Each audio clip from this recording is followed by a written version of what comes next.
Një nga dilemat e zakonshme të prindërve është nëse duhet dhe kur për të blerë një kafshë shtëpiake për fëmijët, si ta zgjedhin apo si të sillen. Fëmijët që kanë kafshë shtëpiake mësojnë më lehtë për të kujdesur për të tjerët, për të respektuar nevojat e të tjerëve, janë më të përgjegjshëm dhe të ndjeshëm. Studimet tregojnë se kafshët shtëpiake heqin stresin dhe depresionin. Një kafshë shtëpiake mund të përmbushë role të ndryshme për një pronar, lidhur me një fazë të jetës. Për njerëzit, kafshët karakterizohen shpesh si pjesëtar të familjes. Për të sapomartuarit, ato konsiderohen si zëvendësues të fëmijëve për një çift me fëmijë, si shoqërim për fëmijët e tyre dhe si siguri familjare, ndërsa për adoleshentët, si një nga shokët më të mirë. Spitali Veterinar Ndërkombëtar i Tiranës në bashkëpunim me Albanian College në Tiranë zhvilloi një orë mësimi të hapur bashkë bisedimi me fëmijët që studiojnë në këtë shkollë, duke ofruar mjaft informacione për mënyrat se si duhet të kujdesemi dhe sillemi me kafshët.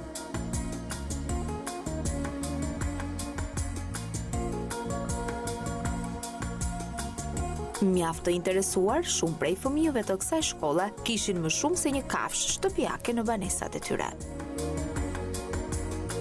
Veteriner nga Spitali Ndërkombëtar i Saukut dhanë mjaft këshillime dhe në mënyrën se si një kafshë duhet të vaksinohet, duke shuar kështu kuriozitetin e fëmijëve të grup moshave të ndryshme, të cilët edhe para mikrofonit ton folën me shumë dashuri për kafshët. In Italy I have a dog and in Albania I have a cat. Dogs. Well, because they're fun to play with. I want a dog because cats are lazy and dogs are fun. I think it was really fun to pet the animals and to hear the heartbeats and to discuss about pets. Yes, I like the animals. I like dogs and cats. Yes, I've got one bird, one dog, and 2 cats. I really like the pets, but not really so much. I have a dog, a cat, a turtle, and a hamster.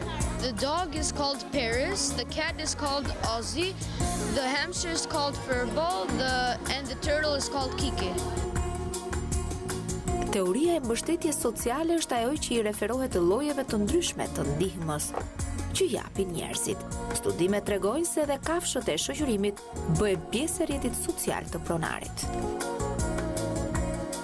Sot ishte një kënaqësi për ne që ishim pranë këtyre voglushve, të cilët janë shumë të këndshëm, dhe ishte një kënaqësi e dyfisht për t'i shpjeguar atyre rreth kafshëve, rreth punës tonë, domethënë rreth kafshëve dhe kujdesit që ato duhet të kenë për to. Cilat janë disa pikat kujdesit që fëmijët kryesisht duhet të bëjnë për kafshët që kanë në shtëpi? Kafshët e shtëpisë janë njësoj si duan një përkujdesje ashtu si një pjesëtar i familjes tonë. Në rast të parë, fëmijët duhet të kenë bashkëpunim me prindrit, të shkojnë tek veterineri, te mjeku përkatës, ai i formon rreth ushqimeve për kujdesjes në mënyrë veprimtarisë të kafshës në kushtet e shtëpisë. Shumë shkencëtarë kanë gjetur mjaft fakte psikologjike rreth lidhjes së veçantë që krijon kafsha me të Zotin. Studimet thonë se kafsha e shtëpisë është burimi një dashurie të pakushtëzuar e dobishme për të nxjerrë jashtë emocionet. Ekspertë të fushës, të cilët kanë studiuar lidhjet mes kafshëve dhe njeriut, thonë se dëshira për të mbajtur një kafshë buron nga lidhja e gjatë me natyrën. Kjo lidhje është analoge me ato funksione të njeriut, si emocionet e dashurisë, shoqërisë së pastër dhe ndeshmërisë. Atëherë, ne kemi parë gjithmonë, kemi parë shpesh për shembull që kanë fëmijë, kanë frikë ndaj kafshëve.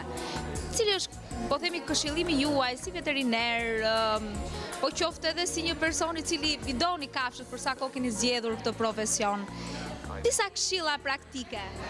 Fëmijët e para zakonisht nuk ka shumë pak fëmijë që i duan kafshët, por përderisa kafsha në vetvetiu transmeton dashuri, edhe kushdo edhe një fëmijë i vogël, sado frikë që i ka, me kalimin e kohës do e kthej pas dashurinë që i transmeton kafsha. Qëndrojnë sa më pranë me kafshën dhe më pas duke marrë dashurinë e kafshës, ato do t'i kaloj frika dhe çdo gjë tjetër. Bashkëbisedime të tilla janë shumë të nevojshme, sidomos për fëmijët, por pse jo dhe për të rriturit. Spitali veterinar tashmë ka një eksperiencë shumë të mirë edhe të madhe për sa i përket trajtimit, por edhe shërimit të shumë kafshëve. Kohët e fundit edhe përveç të huajve edhe shqiptarët kanë filluar të krijojnë një kujdesje për kafshët. Shumë sidomos për kafshët e rrugëve, sidomos për ato që kanë më nevojë, ditën e tyre më të nevojshme, ku pësojnë një aksident ose kështu, sepse është shumë e rëndësishme pas. Kujdesja pas. Pasur raste, besoj. Shumë raste të tilla. Ka shumë qytetarë që kanë adoptuar kafshë. Janë kujdesur për to dhe vazhdojnë të kujdesen për to. Le të shërbej ky edhe si një mesazh për gjithë ata që na dëgjojnë. Patjetër.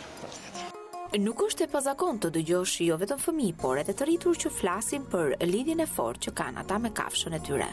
Kjo lidhje veçanërisht është e qartë në klinikën veterinare. Madje është kjo arsyeja pse njerëzit i çojnë kafshët për t'i vizituar.